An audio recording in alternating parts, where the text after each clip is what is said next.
Assalamualaikum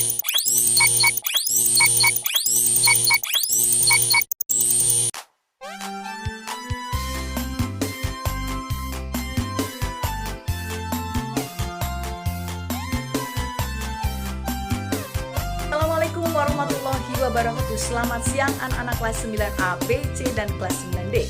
Selamat berjumpa kembali di pelajaran IPS bersama Ibu Ida dengan materi bab terakhir yaitu bab 4 yang berkaitan dengan Indonesia dari masa kemerdekaan sampai masa reformasi.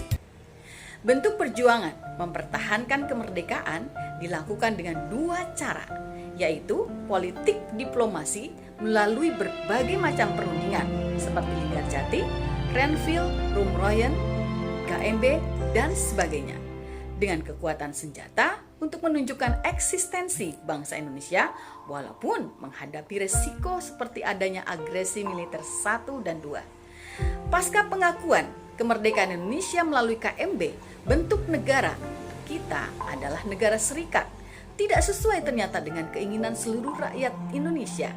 Sehingga 17 Agustus 1950 akhirnya kembali kepada Undang-Undang Dasar, yaitu menjadi Negara Kesatuan Republik Indonesia dengan sistem demokrasi parlementer. Pada masa ini, kabinet yang terbentuk tidak berumur panjang karena berbagai kepentingan pemerintah dengan pihak oposisi.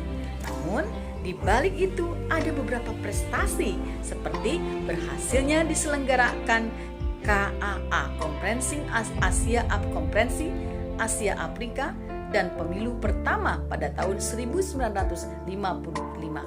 Sistem demokrasi liberal inilah yang diakhiri dengan adanya Dekret Presiden 5 Juli tahun 1959 dan diberlakukannya demokrasi terpimpin. Berbagai peristiwa kontroversi seperti peristiwa Gerakan 30 September yang melahirkan berbagai teori konspirasi menarik untuk dikaji, serta lahirnya Orde Baru yang ditandai adanya Super Semar yang juga menuai polemik. Berbagai kebijakan pemerintah Orde Baru untuk menunjukkan atau memajukan serta mempertahankan kekuasaan juga menarik untuk dikupas. Fondasi yang dibangun runtuh ketika terjadi krisis moneter dan memuncaknya menjadi krisis multidimensi dan diakhiri dengan pengunduran Presiden Soeharto yang akhirnya melahirkan Orde Reformasi dengan naiknya B.J. Habibie sebagai presiden pasca pemilu 1955 yang dimenangkan oleh PDIP, namun gagal menghantarkan Megawati sebagai presiden. Adanya impeachment terhadap Gus Dur menyebabkan naiknya Megawati sebagai presiden, dan akhirnya pasca pemilu 2004 dan pilpres secara langsung menghasilkan atau menghantarkan SBY-JK sebagai presiden dan wakil presiden. Nah, untuk lebih jelasnya tentang bagaimana kondisi masa Indonesia dari kemerdekaan sampai reformasi, mari kita simak berikut videonya. Silakan dengarkan.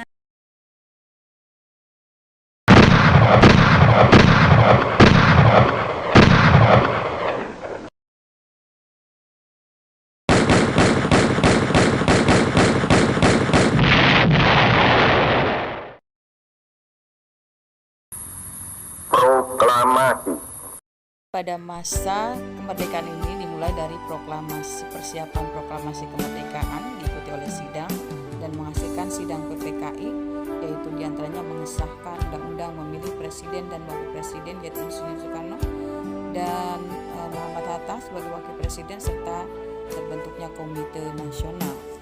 Nah, pada masa kemerdekaan ini, selain tadi setelah adanya pembentukan PPKI serta akhirnya menghasilkan PPKI, ini juga sempat diwarnai oleh adanya peristiwa Rengas Dengklok, di mana saat itu Pak Soekarno sempat juga diculik oleh pemuda karena perbedaan pendapat. Selanjutnya ada penyebaran berita proklamasi kemerdekaan dan akhirnya disambut oleh rakyat seluruh Indonesia di berbagai daerah. Nah, kemudian perjuangan mempertahankan kemerdekaan Indonesia itu pasca setelah proklamasi ternyata ini kita melakukannya dengan tadi yang Ibu sebutkan, adalah dengan perjuangan diplomasi dan diantaranya ada perundingan-perundingan seperti Linggarjati, KMB dan sebagainya. Ada Renville, namun ternyata kita juga melakukan perjuangan melawan senjata, tapi terjadi juga adanya agresi militer Belanda. Nah, perjuangan bersenjata ini dimulai dengan adanya pertempuran Surabaya, Ambarawa, kemudian pertempuran Bandung Lautan Api, kemudian pertempuran 5 hari di Semarang, Medan Area, kemudian pertempuran Sulawesi Selatan dan sebagainya. Yang ini ternyata telah berdampak khususnya terhadap perkembangan politik Indonesia. Masa demokrasi parlementer menggunakan UUD-S 50 tahun 1950, kemudian masa liberal, sistem politik ekonominya menggunakan prinsip liberal, berlakunya pada tanggal 17 Agustus 1950 sampai 6 Juli 1959. Ditandai juga dengan banyaknya kabinet, berubah-ubah kabinetnya di saat demokrasi parlementer.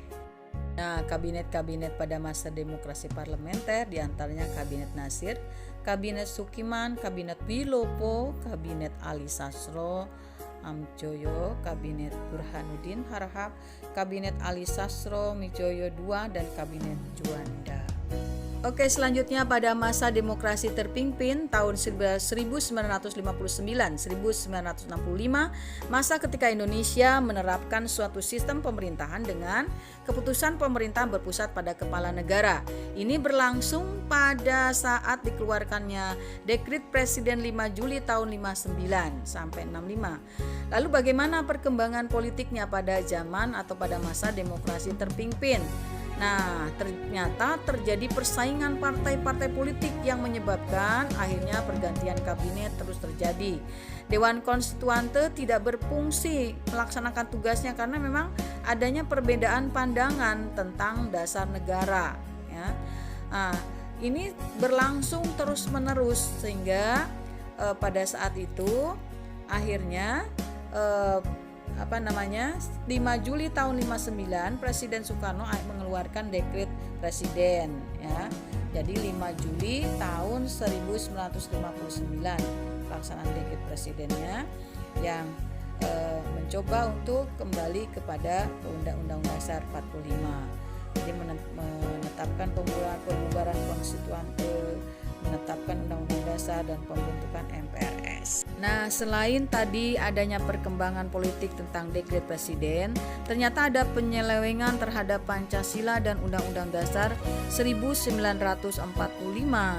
Misalkan MPR, RS dibentuk dan ditetapkan oleh presiden. Jadi seakan tertumpu pada presiden. Pengangkatan Presiden Soekarno menjadi presiden yang seumur hidup. Selain ada pembebasan Irian Barat, juga ada peristiwa pemberontakan G30 SPKI. Sebelum Orde Baru ini ternyata banyak hal-hal yang perkembangannya semakin kacau, dari krisis politik, krisis ekonomi, krisis sosial, ya, dari saat itu sampai kondisinya menculik, membunuh, gitu ya, merebut gedung-gedung, gitu ya, pada saat G30 SPKI. Kemudian perekonomian sendiri ini amburadul, adanya devaluasi mata uang rupiah, devaluasi ekonomi. Kemudian untuk kondisi kehidupan sosial ini banyak demokrasi terpimpin ini adalah kekuatan politiknya itu terpengaruh pada kehidupan masyarakat, yaitu adanya ajaran Nasrani.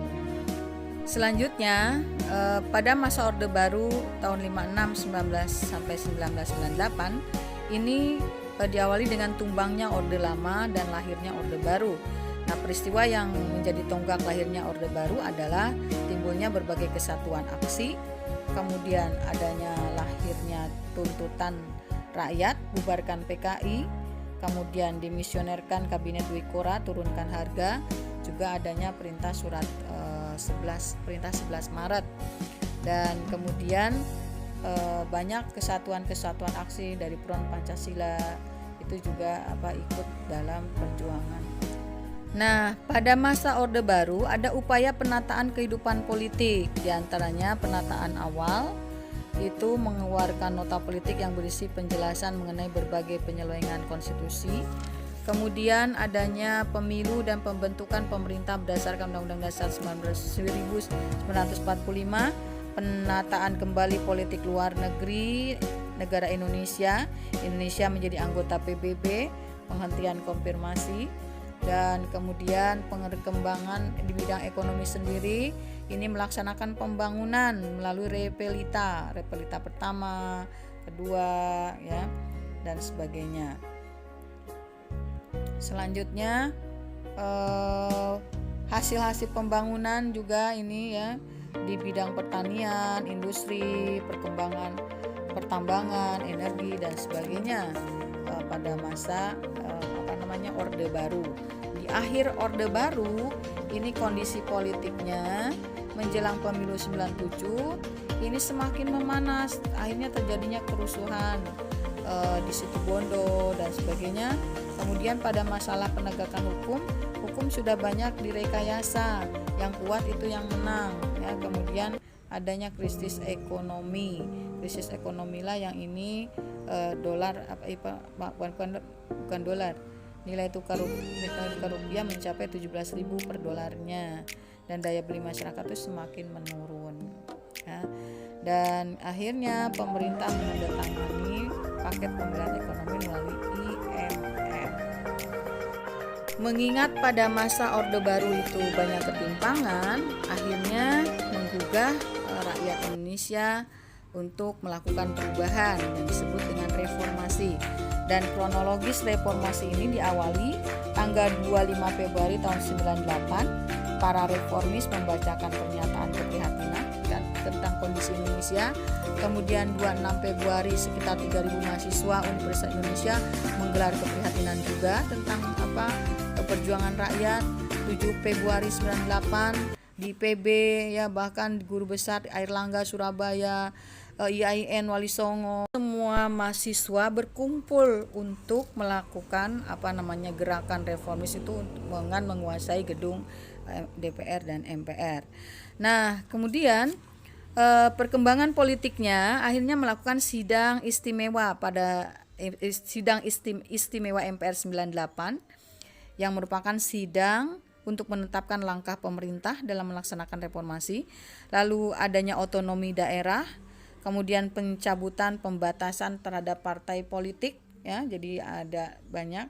Kemudian selanjutnya pada masa reformasi itu terjadi penyelenggaraan pemilu dan telah terjadi pelaksanaan pemilihan umum yang dilaksanakan pada tahun 99, 2004, 2009 dan berakhir 2014.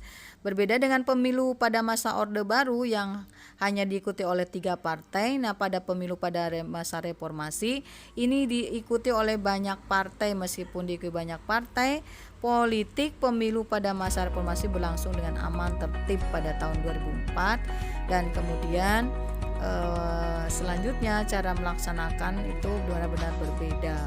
Nah, untuk lebih jelasnya kalian boleh membaca lagi di LKS yang sudah punya oleh kalian masing. Oke, terima kasih.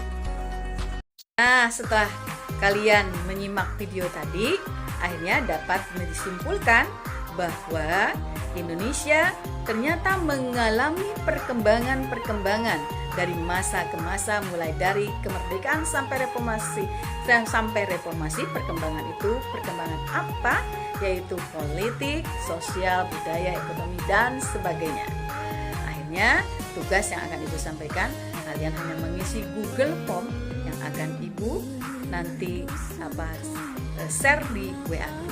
Oke, terima kasih. Selamat belajar dan selamat melaksanakan tugas.